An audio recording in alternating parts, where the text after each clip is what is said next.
Hey there, gang. Welcome back to Meddling Kids Podcast, where we cover all things scary and weird for listeners near and far. My name is Bree. And my name is Cord. And we are roommates who met on Twitter in 2020 and became instant best friends. Our mutual interest for true crime and all things spooky have brought us together to create this gorgeous podcast, whose name is heavily inspired by our favorite cartoon growing up. And I would have gotten away with it too for one for you meddling kids. Oh my god. We didn't get much feedback on the Let's Split Up, so we have decided to go with another true crime case today. Maybe if we feel like it, we can add a bonus episode every now and then where we cover some freaky, less depressing stuff. We forgot to mention in our previous episode, but we do get all of our information about the cases from research, from news articles and documentaries, and this information we provide may not always be 100% accurate. We do not intend to offend or disrespect anyone mentioned in the podcast. As per usual, we would like to give a content warning for our listeners/viewers, because we are on YouTube now, as you can see. That this case that we're covering today is extremely disturbing, and we will be talking about murder, obviously. And with all that being said, let's get into it. Meddling Kids Podcast, Season 2, Episode 2, The Pig Farm.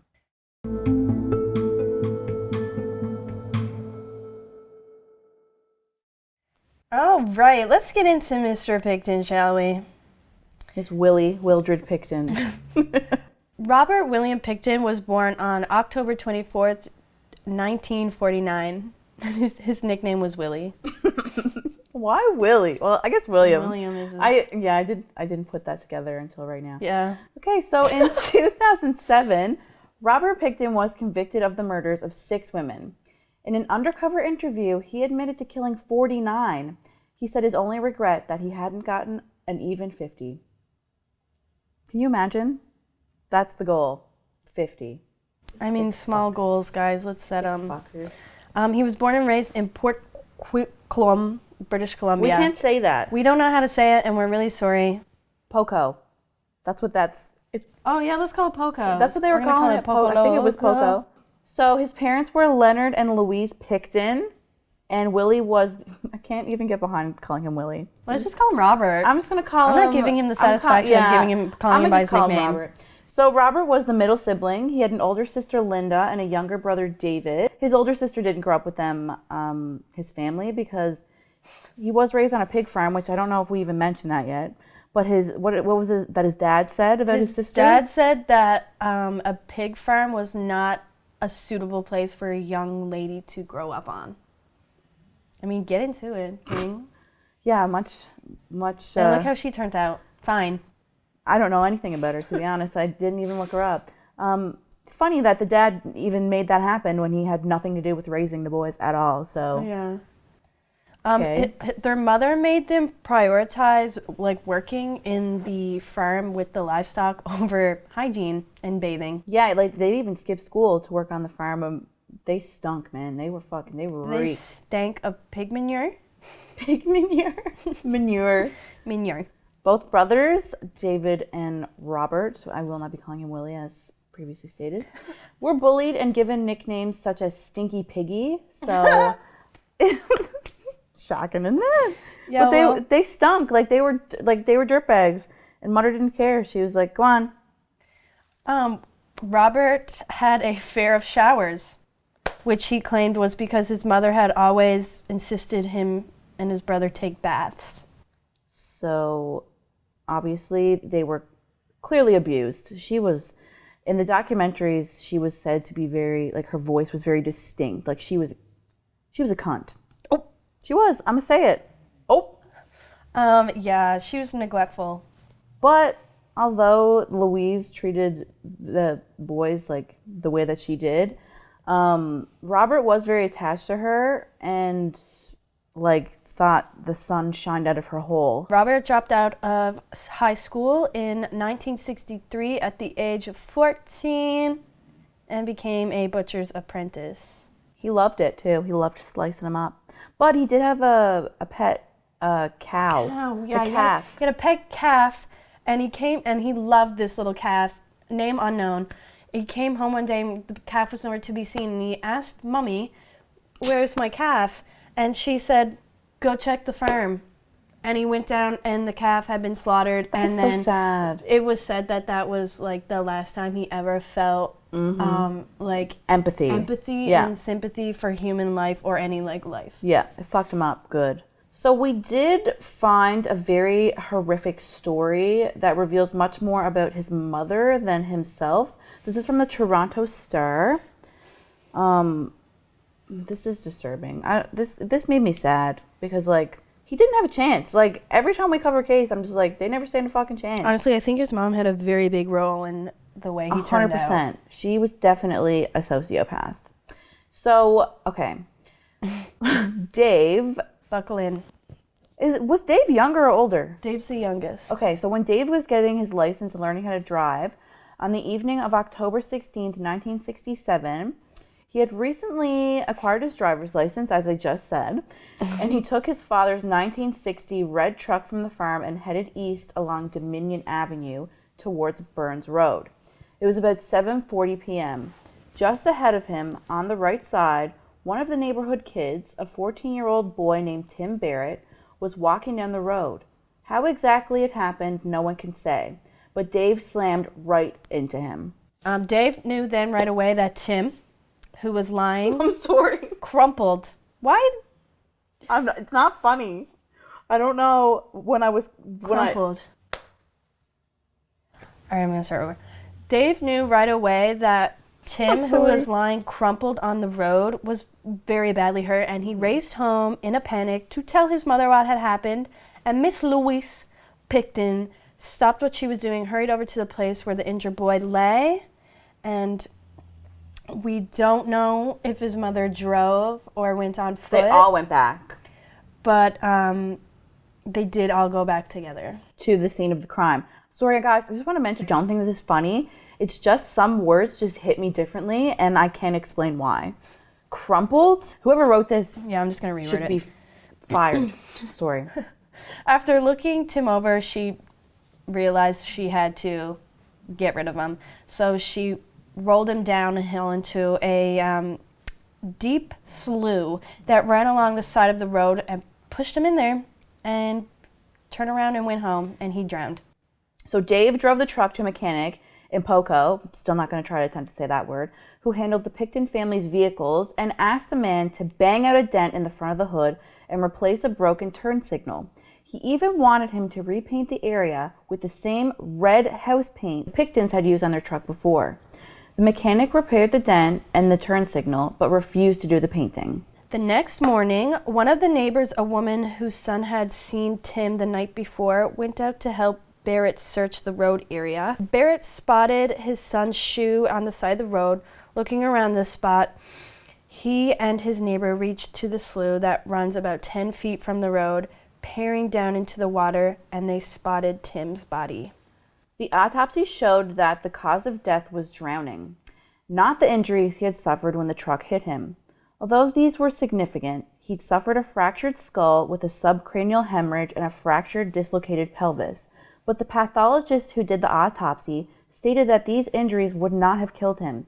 So, if Miss Piss didn't fucking roll him down the side of the hill there and called an ambulance, he probably wouldn't have died, because he did not die because he got hit by the truck. He died because he went face first into a fucking puddle. So the coroner filed a report listing the death as a drowning.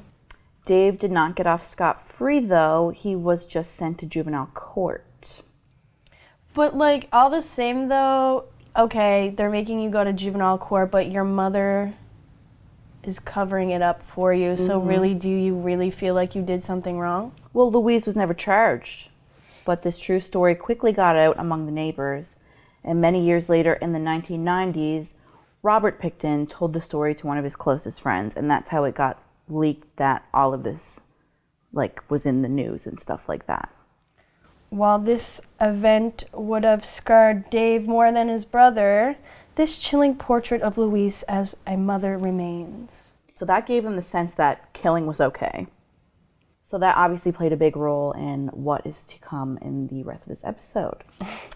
So their father died in 1978, and shortly after that, their mother did die the following year. Which meant they left the family farm to the children, but Dave and Linda did not want anything to do with the farm, so Robert took over the farm and David moved into the main house. The brothers registered the farm as a non-profit organization called the Piggy Palace Good Time Society in 1996. It sounds like a hoot.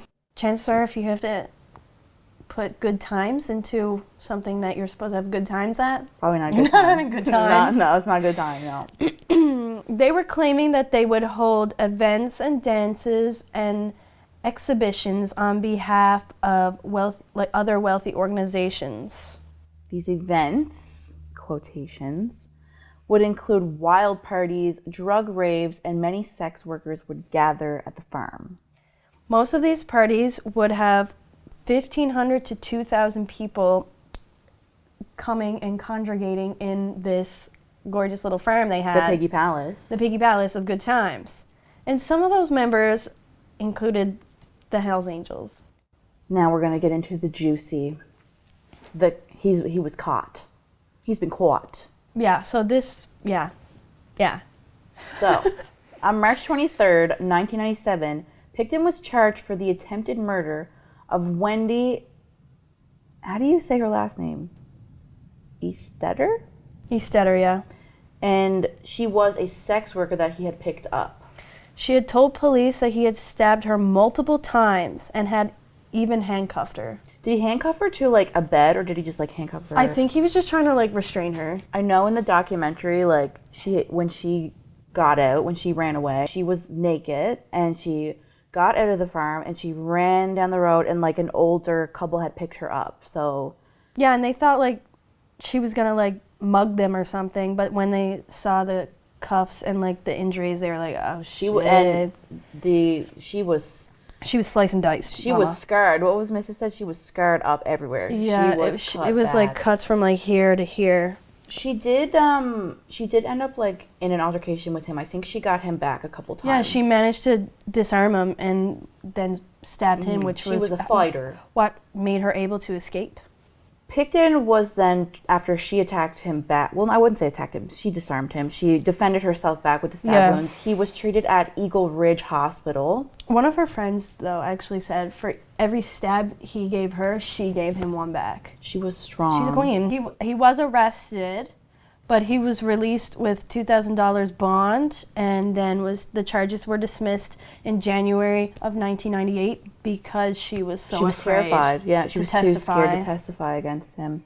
On February 6, 2002, the police executed a search warrant for illegal firearms on the Pickton property, and both brothers were arrested and once again released. Because they love releasing them. This was a tip that was given by a truck driver who knew the Pickton brothers and knew that they had the firearms. Yeah.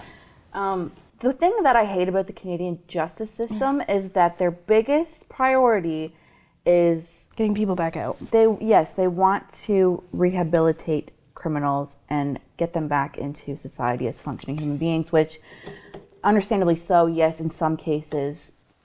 But I mean, this, once again, I feel every time we cover a Canadian case, it's always because they're released so many times. It is just, the justice system is so flawed, and it could be prevented time and time again. It's so frustrating.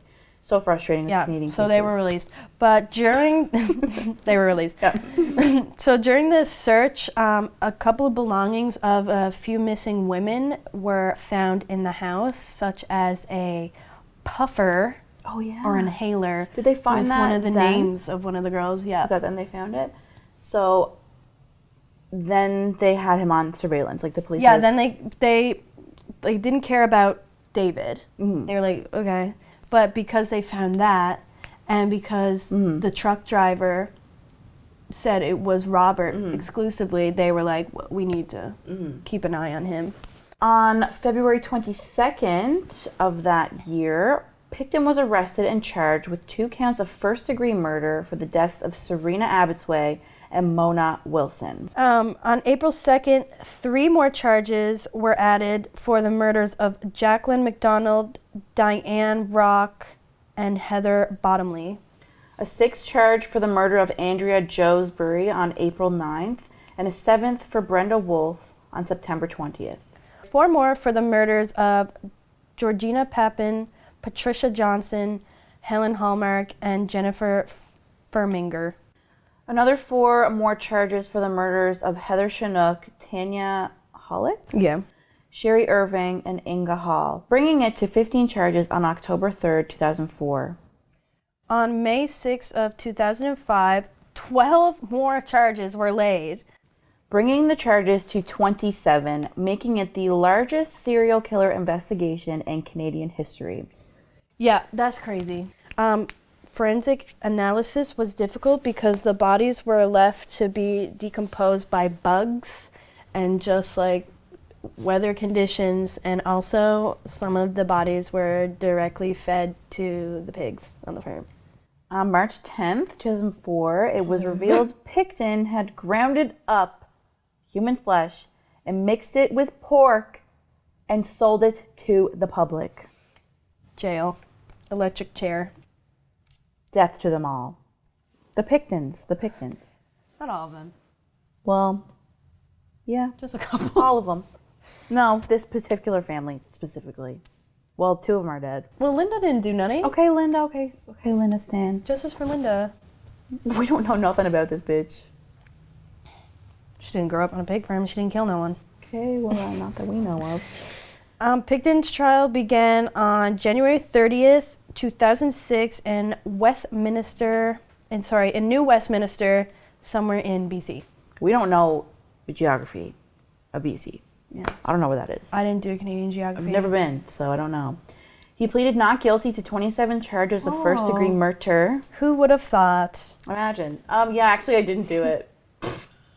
Like, that's my thing. It's like, if you're gonna kill all these people, why not? You literally said, yeah, I killed 49, but I'm fucking pissed I never got to 50. But I'm pleading not guilty to 27, so I actually didn't do that. It was a lie. God. Sorry, I don't know what got into me. I just lied. Something took over me there, guys. Got a little blue going on. Got a little blue going on. This case was very strict in court. Even reporters were not allowed. Is it going to pick up Nikki snoring on the mics, do you think? Yes. Nicole, you sleepy? This case was really strict in court. Even reporters were not allowed to disclose any of the material that was pleaded in arguments. Yep, it was. Yep. There was media ban because even still to this day, there's stuff that has not been released to the public that happened in court. Yeah. Okay, I feel so bad for the jury. Imagine having to sit through that and listening to all of those disturbing details. And there has been, obviously, we will get into that in a little bit, the disturbing details that was released. I'm sure it was way worse than what we know. On March 2nd, 2006, one of the 27 counts was rejected due to lack of evidence. On August 9th, the judge severed the charges, splitting them into one group of 6 counts and the other in a group of 20 counts. So this is where it gets a little complicated with laws, justice system. Honestly, when I was researching this, I didn't really know what half of it meant. I kind of broke it down so it's a little easier to understand, so just bear with us. Basically, this meant the trial proceeded on the 6 counts, and the remaining 20 would have been in a separate trial. Right. The reason being that the 26 counts at once would have been an unreasonable burden on the jury, as the trial could last up to 2 years. And also, sometimes when it comes down to cases like this, you can't contact with other people while you're on the jury. Mm-hmm. Like, you have to stay up in a hotel room and stuff. And if they had charged off of the 26 at one time, it could have been like a huge increase for a mistrial. Mm-hmm. Like one thing could have thrown it all off and he would have gotten away scot-free. Right.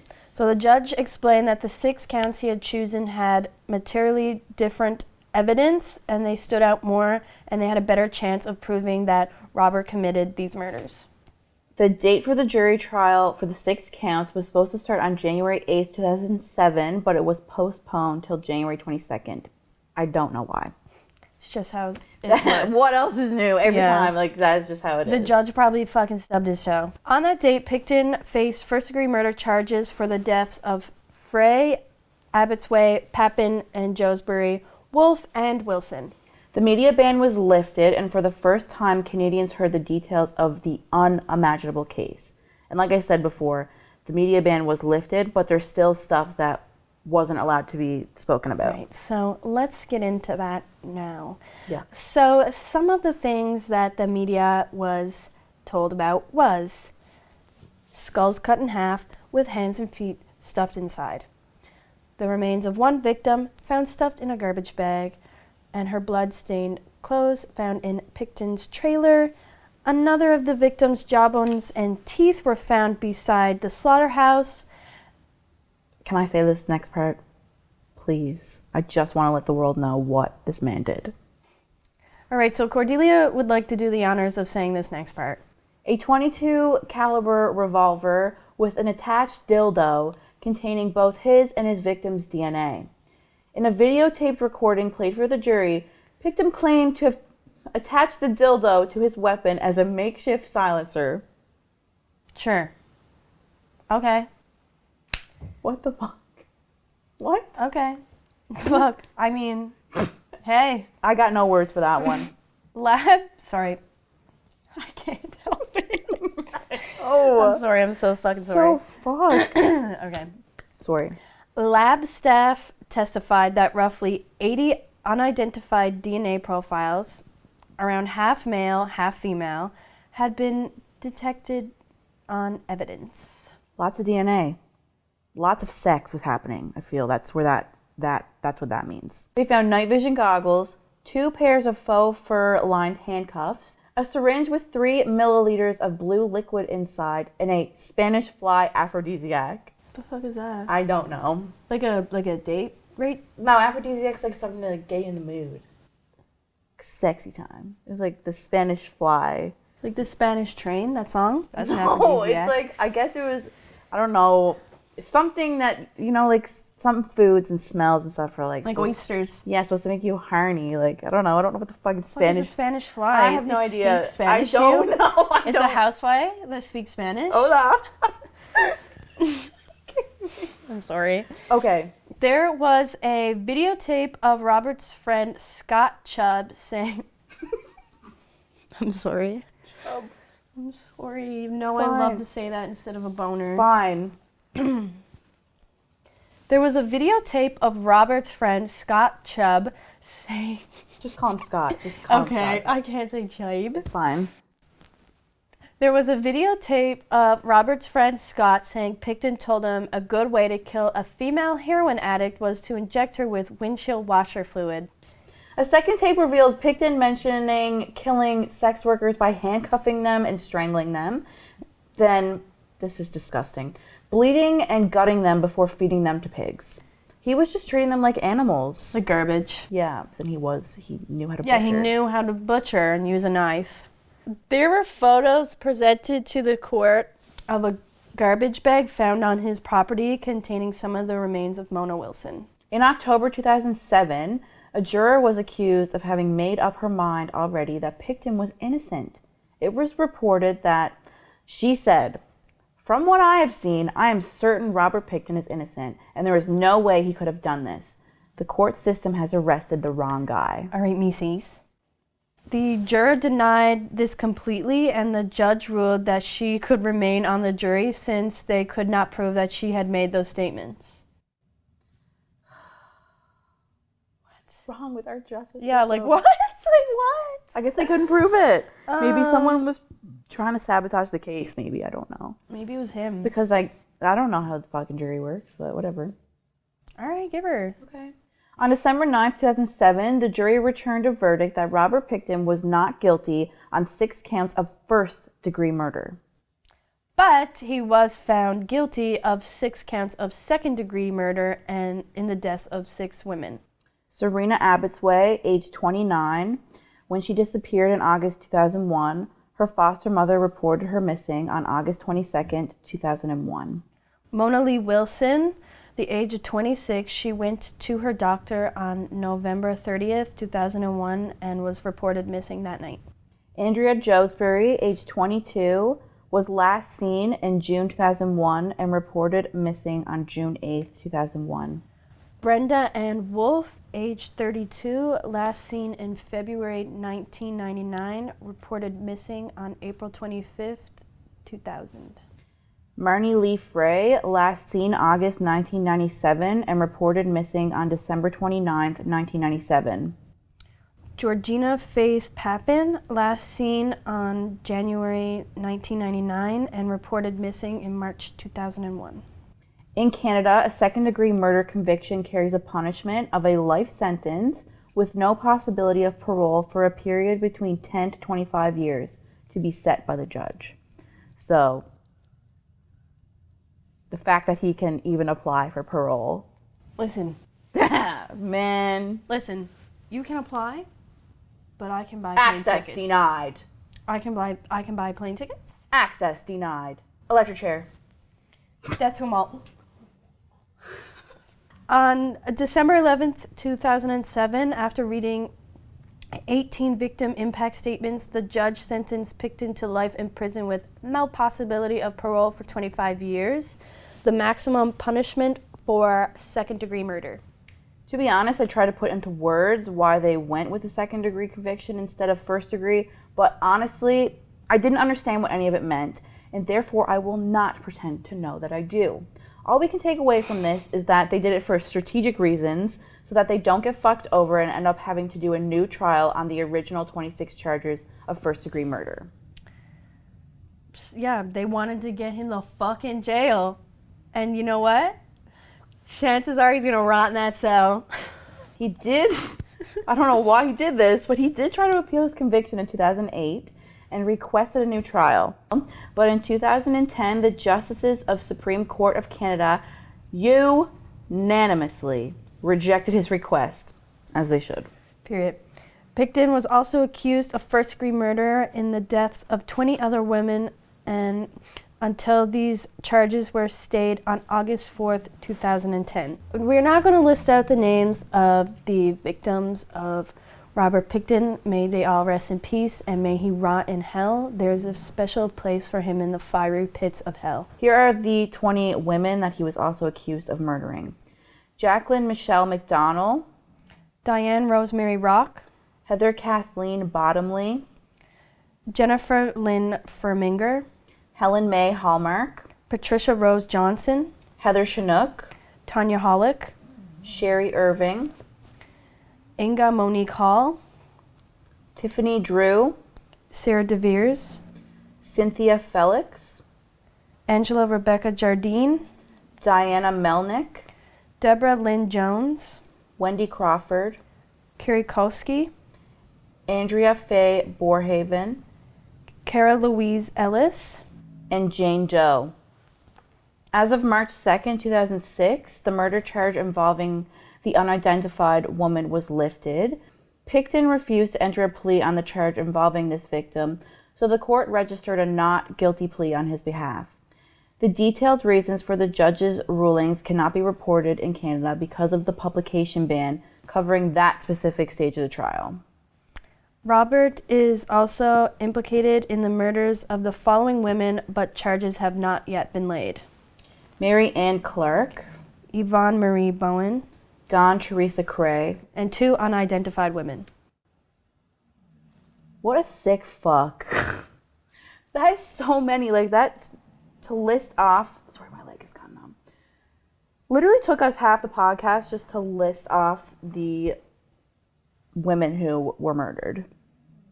Yeah, it's really scary. And also, he like preyed on all these women because they were dealing with like addiction and like they were homeless or sex workers. Like he picked them up knowing that they would be easy to pick up. Well, he was a loser his whole life, and then he had all this money because he had the pig farm money, and he'd go downtown and he'd be like big baller, right? Like everyone knew he had money.